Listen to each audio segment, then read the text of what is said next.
வணக்கம். நான் உங்கள் அன்பான சயின்டிபிக் வேதிக் அஸ்ட்ராலஜர் அஸ்ட்ரோரஞ்சி பேசுகிறேன். நல்லது நினைப்போம், நல்லதே நடக்கும். விருச்சிக ராசிக்காரர்களுக்கு இந்த மே மாதம் எப்படி இருக்க போகுதுன்னு பார்க்கும் பொழுது, குருங்கிற ஒரு மிகப்பெரிய சுப கிரகம் வந்து ராசியை பார்த்து அதிகமான ஒரு புத்துணர்ச்சியும் உத்வேகத்தையும் கொடுக்கக்கூடிய ஒரு விஷயமாக விருச்சிக ராசிக்காரர்களுக்கு இந்த குரு பயிற்சி மே 1 நடக்கக்கூடிய குரு பயிற்சி இருக்கிறது. மற்ற ஆண்டு கிரகமாகிய சனி 4ஆம் இடத்திலும், ராகு 5ஆம் இடத்திலும், கேது வந்து 11ஆம் இடத்திலும் இருப்பது மிகவும் சிறப்பு. அந்த மாற்றங்கள் வந்து எதுவும் வரப்போறது இல்லை. அதே சமயத்துல மே மாதத்தில் 10ஆம் தேதி பாத்தீங்கன்னா புதன்கிற கிரகம் வந்து 5ஆம் இடத்துல ராகு செவ்வாய் பிடியிலிருந்து நீங்கி 6ஆம் இடத்துக்கும், சூரிய பகவான் மே 14ஆம் தேதி 6ஆம் இடத்துல உச்சம் பெற்றதுல இருந்து 7ஆம் இடத்துக்கும், அதே சமயத்துல சுக்கிர பகவான் பாத்தீங்கன்னா மே 19ஆம் தேதி 6ஆம் இடத்துல இருந்து 7ஆம் இடத்துக்கும் குரு சூரியனோட சேர்ந்து கொடுக்கிறார். இது எந்த மாதிரி ஒரு ரிசல்ட் கொடுக்குதுன்னு பாத்தீங்கன்னா, மாதத்தின் முதல் பகுதி வந்து சில விஷயங்கள் கிளாரிட்டி இல்லாத, சில விஷயங்கள் கைக்கு வந்தது வாய்க்கு வரலையேங்கிற விஷயங்கள், எதிர்பார்க்கிற விஷயங்கள் கொஞ்சம் ஸ்லோவாகவும், மே 15 16க்கு அப்புறம் பாத்தீங்கன்னா படிப்படியாக உங்க மனம் புத்துணர்ச்சியும் மனம் சந்தோஷப்படுற அளவுக்கு ஒரு மன நிறைவை கொடுக்கக்கூடிய சில விஷயங்கள் நடத்தி காட்டக்கூடிய அமைப்புகள் உங்க ஜாதக அமைப்புகள், இந்த கிரக அமைப்புகள் விருச்சிக ராசிக்காரர்களுக்கு உண்டு. ஏன்னா குரு ராசியை பாக்குறாருங்க, சுக்கிரனும் ராசியை பாக்குறாரு. உங்களுடைய ராசிக்கு மிகவும் முக்கியமான சூரியன் 10ஆம் வீடு தொழில் ஸ்தானாதிபதி 6ஆம் இடத்துல இருந்து 7ஆம் இடத்துல இருந்து வருது அருமையான விஷயம். குருவோட சேர்றார்.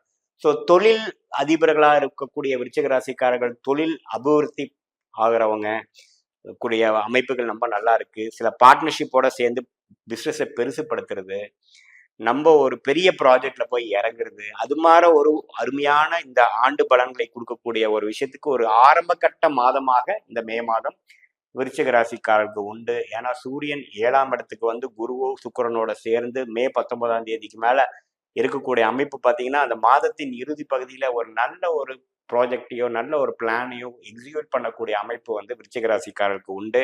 இதுவரையே எதிர்பார்த்துட்டு இருந்த விஷயங்கள் கை நடக்கக்கூடிய, உங்க கண்ணுக்கு முன்னாடியே நடந்து காட்டக்கூடிய ஒரு அமைப்பு உண்டு. அதே சமயத்துல வேலை மாற்றம் கொஞ்சம் நல்ல மாற்றம் இல்லாம தவிக்கிறவங்களுக்கு ஒரு நல்ல மாற்றத்தையும், கொஞ்சம் பெரிய கம்பெனி மல்டிநேஷனல் கம்பெனிக்கு எதிர்பார்த்துட்டு இருக்கிறவங்களுக்கு ஒரு நல்ல கம்பெனியும், உங்களுடைய டேலண்ட்டும் உங்களுடைய தகுதிக்கு தகுந்த ஒரு வேலை கிடைக்கக்கூடிய அமைப்பும் இருக்கு. அதே சமயத்துல இல்லத்தரசிகளுக்கு பாத்தீங்கன்னா இது மாதிரி சில உறவுகள்ல ஒரு பிரச்சனைகளும், கூட்டு குடும்ப பிரச்சனையில இருந்து இருக்கிறவங்களுக்கு கொஞ்சம் விடுபட்டு ஒரு தன் உண்டு தன் குடும்பம் உண்டுன்னு சந்தோஷமா வாழக்கூடிய அமைப்புகளும், டிஸ்ட்ராக்ஷன் விலகக்கூடிய அமைப்புகளும், எதிரிகள் விலகக்கூடிய அமைப்புகளும் விருச்சிக ராசி இல்லத்தரசிகளுக்கு உண்டு. அதே மாதிரி மாணவ செல்வங்களுக்கு பாத்தீங்கன்னா மே 15க்கு அப்புறம் வரக்கூடிய விஷயங்கள் கொஞ்சம் உத்வேகமாகவும், அவங்களுடைய ப்ரிப்பரேஷனுக்கு தகுந்த மாதிரி அவங்க பெர்ஃபார்ம் பண்ண முடியுது அப்படிங்கிற மாதிரி ஒரு ரிசல்ட் கொடுக்கக்கூடிய, அவங்களுக்கு கிடைக்கக்கூடிய அட்மிஷனா இருக்கட்டும், ஹையர் ஸ்டடீஸா இருக்கட்டும், அவங்களுக்கு பிடித்தமான ஒரு விஷயம் கிடைக்கக்கூடிய அமைப்பு உள்ள ஒரு மாதத்தின் இறுதி பகுதி கட்டாயம் விருச்சிக ராசிக்காரர்களுக்கு உண்டு என்பதை தெரிந்து கொள்ள வேண்டும். இது பாத்தீங்கன்னா இதுவரை 6ஆம் இடத்துல குரு இருந்து சுப விரயங்கள் இன்வெஸ்ட்மெண்ட் நிறைய பண்ணிட்டு இருந்த விருச்சிக ராசிக்காரர்களுக்கு இப்போ அதோட பலனை அனுபவிக்கக்கூடிய ஒரு ஆரம்பகட்ட மாதமாக மே மாதம் உண்டு.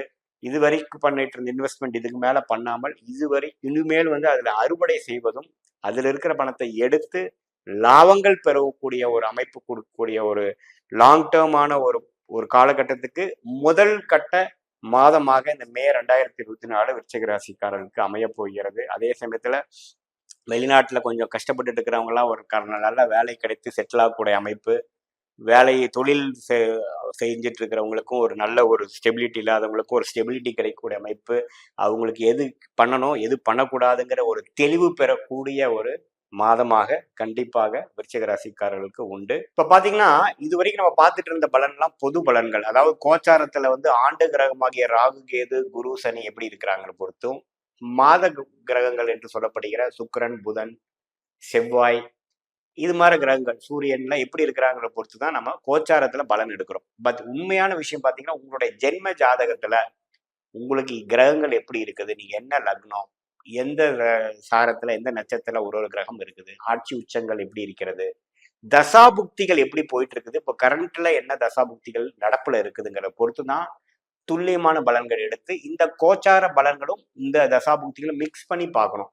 ஒரு 80% பாத்தீங்கன்னா உங்களுடைய தசாபுக்திகள் பலன் கொடுத்து அதுக்கு சப்போர்ட்டிங் ஃபேக்டராக இந்த கோச்சார பலன்கள் நம்ம எடுத்துக்கணும். அதுதான் வந்து கரெக்டான துல்லியமான பலன் எடுக்கக்கூடிய ஒரு அணுகுமுறை. ஸோ நம்ம எதுக்கு இது பார்க்குறோம் அப்படின்னு பார்த்தீங்கன்னா, பொதுவாக இப்போ இருக்கக்கூடிய இந்த மாத காலத்துக்கு எப்படி வந்து உங்களோட அமைப்புகள் இருக்கு, சாதகமாக இருக்கிறதா, சாதகம் இல்லாமல் இருக்கிறதான்னு பார்க்குறோம். உங்களுக்கு சாதகமான தசாபுக்திகள் போகிறப்போ நல்ல பலன்கள், நான் சொல்லக்கூடிய பலன்கள் கொஞ்சம் தூக்கலாகவும், சாதகமற்ற தசாபுக்திகள் போகும்பொழுது நான் சொன்ன சாதகமற்ற பலன்கள் கொஞ்சம் அதிகமாகவும், சாதகமான பலன்கள் குறைவாகவும் இருக்கும் என்பதை நீங்கள் அறிந்து கொள்ள வேண்டும். மீண்டும் மற்றொரு காணொளியில் சந்திப்போம். நன்றி, வணக்கம்.